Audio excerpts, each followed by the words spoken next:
लोकसभा निवडणुकीच्या पहिल्या टप्प्यातील मतदानासाठी प्रशासकीय यंत्रणा सज्ज झाली असून 21 राज्यातील 102 मतदारसंघांमध्ये मतदान पार पडत आहे।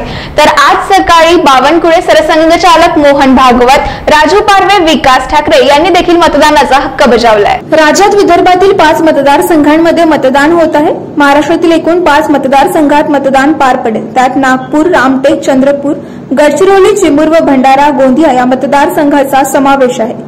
पूर्व विदर्भातील रामटेक, नागपूर, भंडारा गोंदिया, गडचिरोली, चिमूर, चंद्रपूर मतदारसंघात शुक्रवारी मतदान होत आहे। मतदार मतहक्क बजावणार आहेत।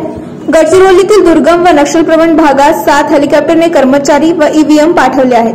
मतदानाची सर्वसाधारण वेळ सकाळी 7 ते संध्याकाळी 6 वाजेपर्यंत असेल। गडचिरोलीतील आमगाव, आरमोरी, गडचिरोली, अहेरी व भंडारातील अर्जुनी, मोरगाव विधानसभा मतदारसंघात 3 पर्यंत मतदानाची वेळ असेल। नागपूर, भंडारा, गडचिरोली, चंद्रपूरमध्ये भाजप व काँग्रेसचा थेट सामना, तर रामटेकमध्ये शिंदे सेना व काँग्रेसची लढत होईल। केंद्रीय मंत्री नितीन गडकरीमुळे नागपूर, तर कॅबिनेट मंत्री सुधीर मुनगंटीवार यांच्यामुळे चंद्रपूरकडे लक्ष आहे। मी मतदान केलं आहे आणि नागपुरातली जनता सुद्धा 7 वाजेपासून मतदानाला निघाली आहे।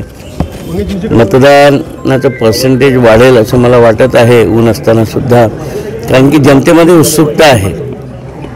या सरकारच्या विरोधात मतदान करण्याची उत्सुकता प्रचारादरम्यान आम्हाला दिसली आणि सकाळपासून जो 1 तास झाला आहे तर मतदान केंद्रावरही ती उत्सुकता दिसत आहे। किती % मतदान होणार असं वाटते? मला वाटते 55 ते 60% जवळ मतदान जायला पाहिजे।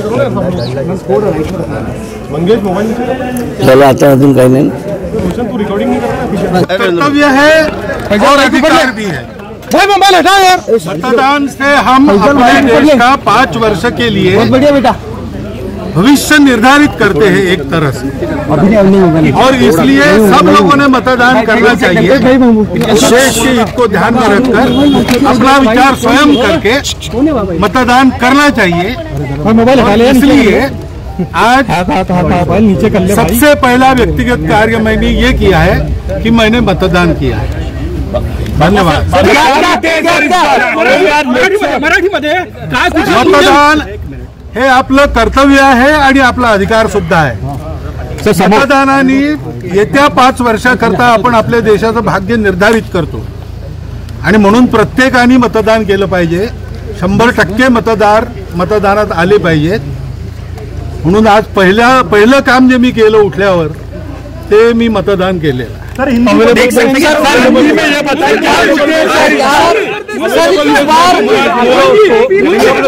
इस बार क्या मुद्दे आज नसतात बोलायला।